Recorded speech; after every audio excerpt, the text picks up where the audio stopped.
Assalamualaikum warahmatullahi wabarakatuh. Saya Wawan Kurniawan dari Ilmu Hukum Universitas Islam Negeri Sultan Syarif Kasim Riau ingin menyampaikan materi tentang hak perlindungan terhadap anak-anak yang terlantar. Di sini kita kaji dulu pengertian yang dimaksud dengan anak-anak yang terlantar. Menurut undang-undang menurut Undang-Undang Nomor 35 Tahun 2014 Pasal 1 ayat 6 di situ menjelaskan anak yang terlantar adalah anak yang tidak terpenuhi secara wajar, baik itu fisiknya ataupun sosialnya ataupun ekonominya. Itulah yang maksud dengan anak-anak yang terlantar. Ada 3 faktor yang menyebabkan anak ini menjadi anak yang terlantar.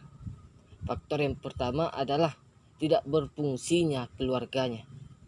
Apa yang dimaksud dengan tidak berfungsi keluarganya? Jadi peran keluarga sangatlah penting bagi pertumbuhan seorang anak.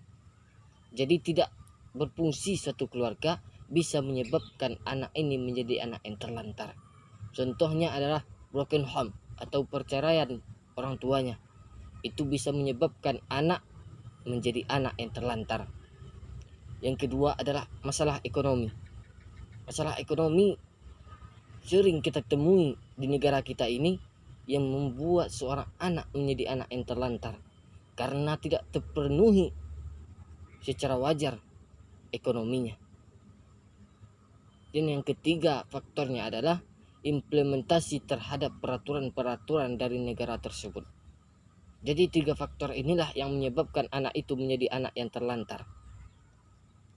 Undang-Undang Negara Republik Indonesia 1945 adalah landasan konstitusional Negara Kesatuan Republik Indonesia.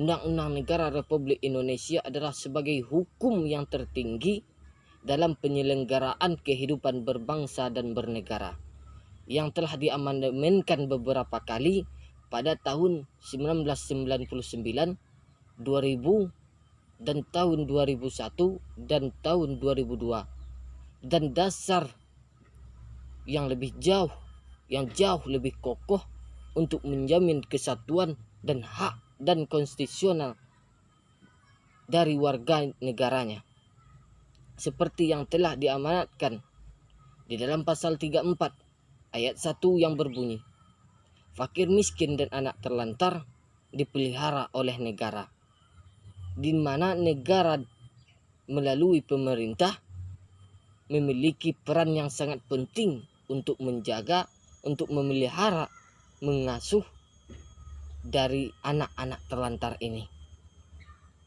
Undang-Undang Nomor 23 Tahun 2002 atas pemindahan Undang-Undang Nomor 35 Tahun 2014 tentang perlindungan anak.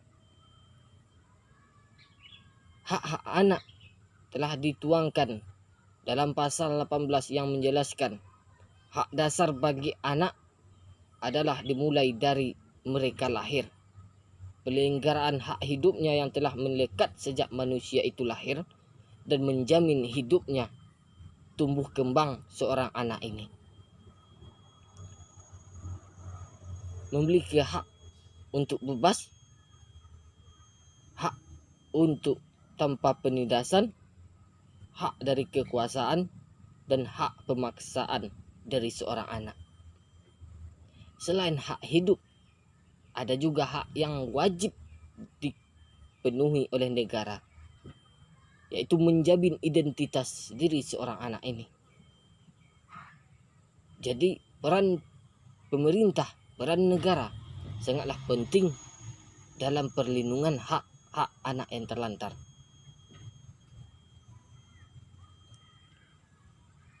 Peran negara ini sangat diamanatkan oleh negara kepada pemerintah untuk menjaga anak-anak yang terlantar ini. Jadi peraturan-peraturan yang telah dikeluarkan oleh pemerintah, kita lihat banyak undang-undang perlindungan tentang hak perlindungan anak yang telah dikeluarkan oleh pemerintah itu mampu menjaga hak legalitas, hak penyelenggaraan, dan hak untuk melindungi hak-hak seorang anak yang terlantar.